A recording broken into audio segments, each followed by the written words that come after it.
Before we begin, viewer discretion is strongly advised. The following is for educational and entertainment purposes only. This is the verbatim federal courtroom testimony of the Sean Diddy Combs trial as reported by Inner City Press. The moment finally arrived. After months of speculation, court documents, and mounting public pressure, Sean Jay-Z Carter stepped into the courtroom, not as a mogul, not as an icon, but as a man defending himself against disturbing allegations and as a defendant for Diddy. With Diddy's world unraveling and freak-off parties now a part of sworn testimonies, Jay-Z was dragged into the storm by association. His name was attached to rooms he denied entering, events he claimed never happened, and victims he insists he never met. But how would he defend himself in front of the jury, the media, and the culture? What would he say when the whole world was watching? This is the moment Jay-Z testified. Okay, for now, focus here for a minute. Don't worry, their drama will keep going on. Think a little about yourself too. An Indonesian scientist has uncovered a shocking truth about belly fat, and it has nothing to do with diet or exercise. 95% of people who tried this strange bedtime ritual lost 25 pounds or more. Some even dropped over 50, all while sleeping.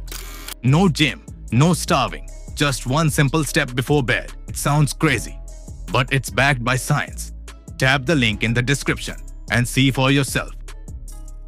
The courtroom had just settled after a long morning of legal back and forths. The prosecution was preparing to reintroduce evidence linked to Cassie Ventura's testimony. Diddy's lawyers shuffled papers, half bored and overly confident. That's when the doors opened, not quietly, not with warning, but deliberately. The way you walk into a room knowing the truth is finally about to catch up with the people who've been trying to outrun it. Jay-Z entered wearing a midnight navy suit, tailored so sharply it might as well have been armor. He didn't look left, he didn't nod. No entourage, no Beyonce, no Rock Nation team. Just him, a living legend stepping into a courtroom that hadn't expected to see him.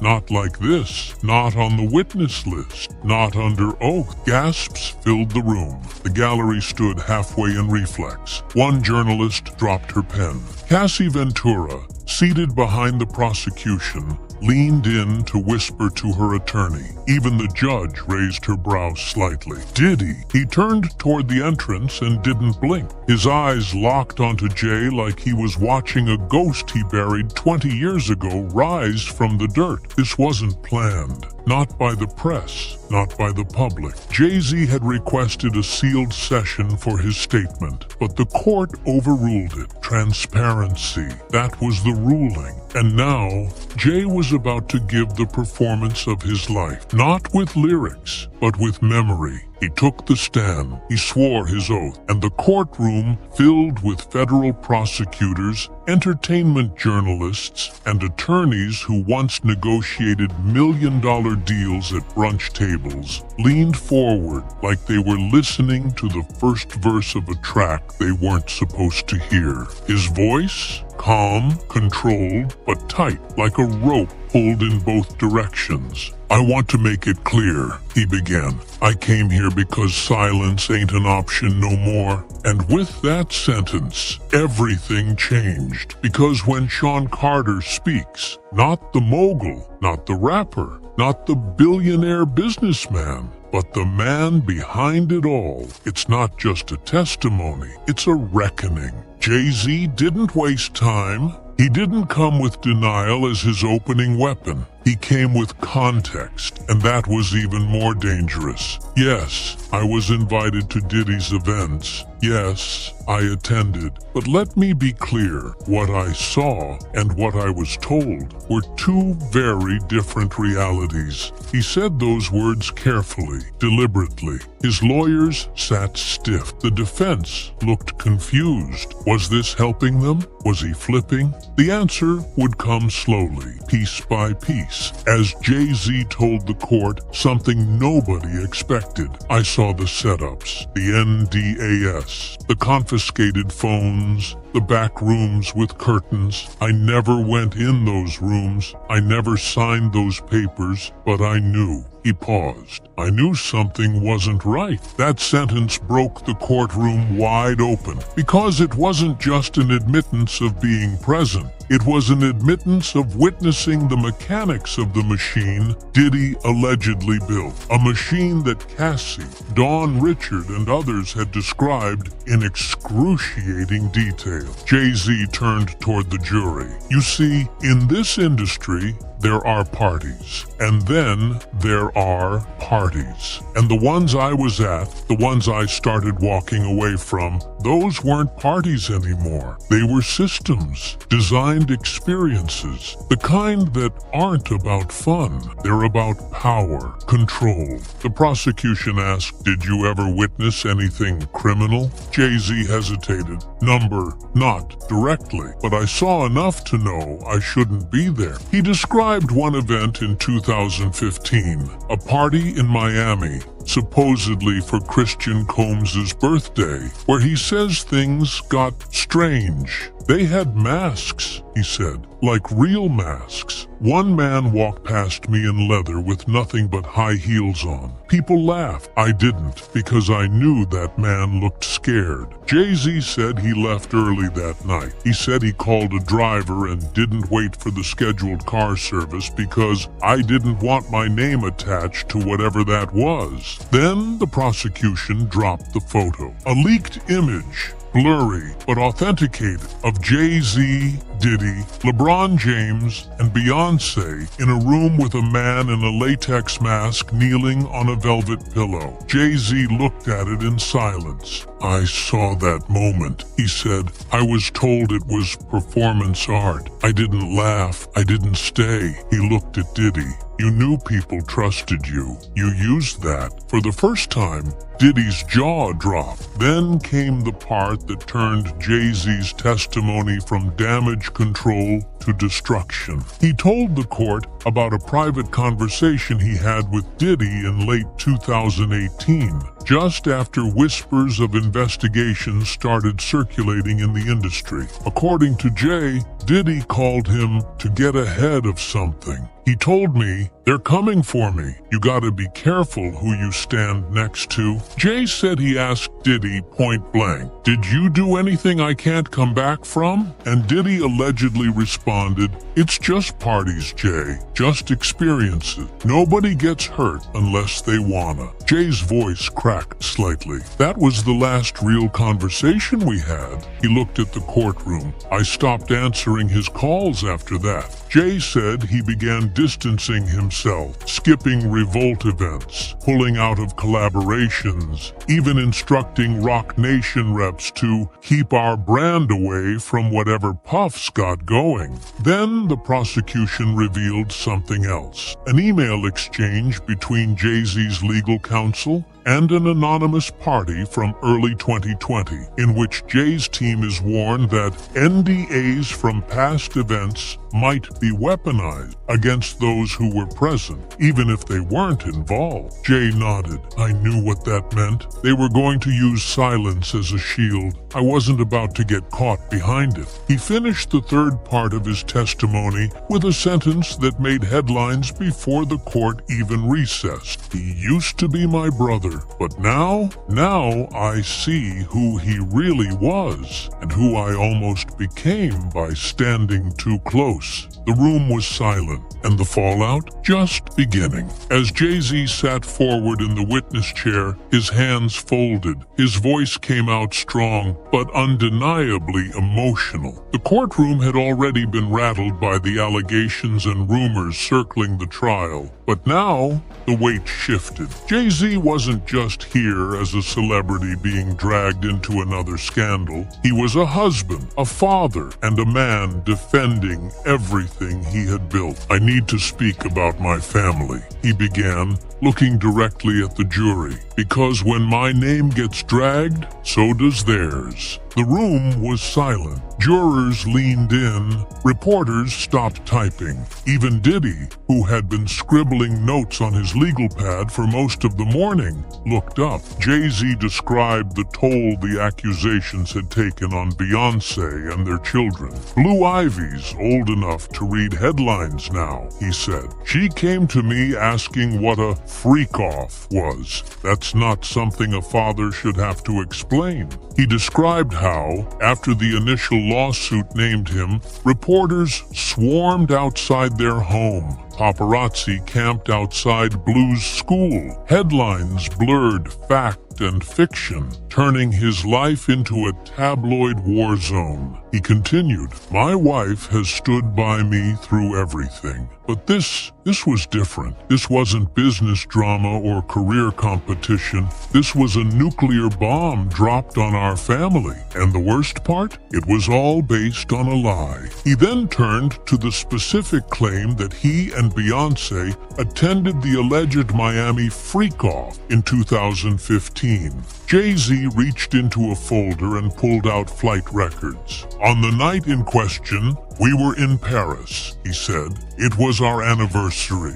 We stayed at Hotel Plaza Athénée. I've included the hotel receipt, photographs, video timestamps, and multiple eyewitness accounts. We weren't there." The prosecution reviewed the material. The judge asked the clerk to confirm the dates. Everything checked out. Jay-Z had receipts, literally, but he didn't stop there. He called out the culture of clickbait and unverified gossip that had allowed these rumors to thrive. "When did we stop demanding proof?" he asked the room. "When did accusation become conviction?" He emphasized that his reputation wasn't just his own. It was tied to his wife's, his children's, his entire legacy. "I've spent decades building something clean, something that lifts our community, and in a single headline, that gets smeared with no evidence?" Beyoncé was mentioned several times, but Jay-Z was careful. He didn't lean on her fame or status. He spoke of her as a mother, a woman blindsided by allegations she had no part in. "I came here to defend truth," he said, "and to make sure no one, not even a billionaire, gets away with burying people in lies." Jay-Z's composure never cracked, but his voice took on a sharper edge as he addressed the next major claim. The infamous Miami party, hosted at Gloria and Emilio Estefan's mansion, where he was allegedly seen by multiple witnesses during Diddy's alleged freak-off event. "I want to be very clear," Jay-Z began.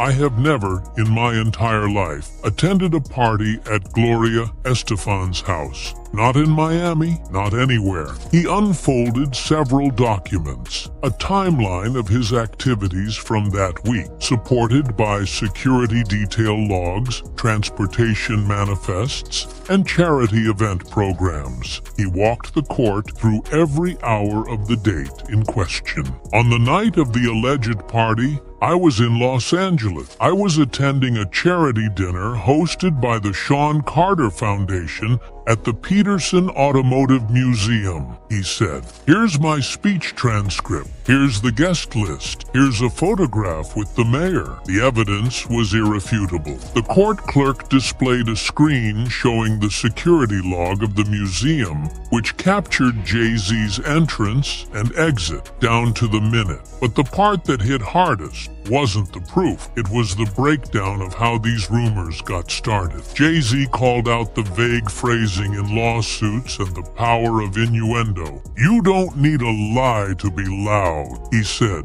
"You just need it to be repeated." He explained that his name had been attached to these rumors not because of any witness, but because of a pattern of him attending Diddy's events in the past. "That's what this has come to? I once went to a brunch, so now I'm complicit in everything this man's accused of?" He told the jury that the media narrative had spun wildly out of control. "They printed that I was seen in a place I've never been, and that one sentence turned into dozens of articles, thousands of tweets, and irreparable damage. Jay-Z's team submitted a report showing how many news outlets had repeated the same false claim. Not one reached out for comment. Not one tried to verify. As the judge acknowledged the validity of the records, Jay-Z looked toward the prosecution and said plainly,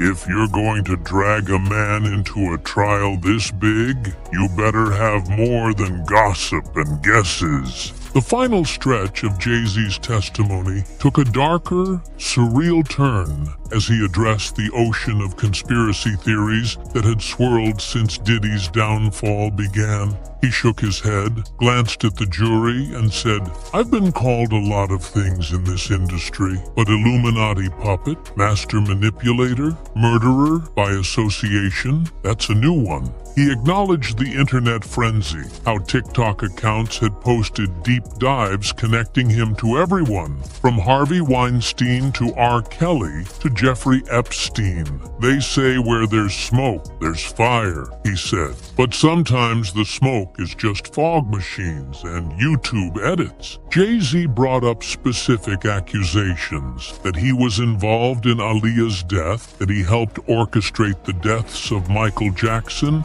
and Tupac, that he paid off people to stay silent about Diddy's freak-offs. "Not one of these has been backed by a single shred of evidence," he said, "but they get repeated because it sells." He then took out a printed Reddit thread, one with thousands of upvotes speculating about his supposed inner circle with Beyoncé and Diddy. He held it up. "This is what passes for journalism now?" Jay-Z explained how the theories had begun affecting real people. "I've had family members get followed, business partners backing out, even death threats, because someone on the internet connected dots that don't exist." But then he did something unexpected. He admitted that silence may have made it worse. "I didn't speak up sooner because I thought the truth would be obvious. But maybe I underestimated how fast lies travel when they come with good production value and ominous music." He ended his statement by saying,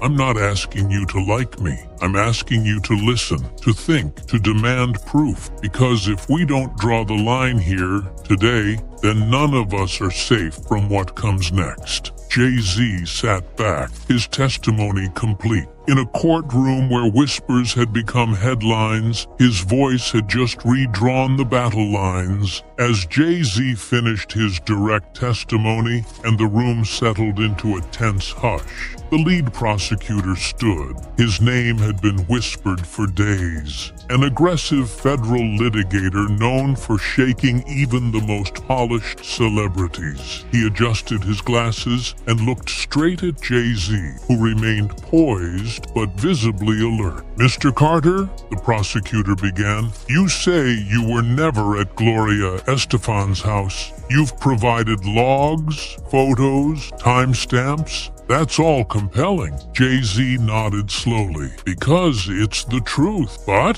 the prosecutor continued, pacing slightly, "you have, by your own admission, attended Diddy-hosted events in the past. High-profile ones, brunches, fundraiser, award party." "Yes," Jay-Z said carefully. "Public events, industry events, nothing like what's being described here." The prosecutor paused, then leaned in. "Did you ever witness anything inappropriate at any of those events?" Jay-Z hesitated. "Not for long, but enough for everyone to notice." "No," he said finally. "I saw celebrities networking, music playing, the usual." "And you never saw Cassie Ventura at one of these events? Or any behavior that made you uncomfortable?" Jay-Z's jaw tightened. "Cassie was often present. She was Diddy's partner. But I never saw her in distress, and I certainly never saw the things she's described in her testimony." The prosecutor shifted gears. "So,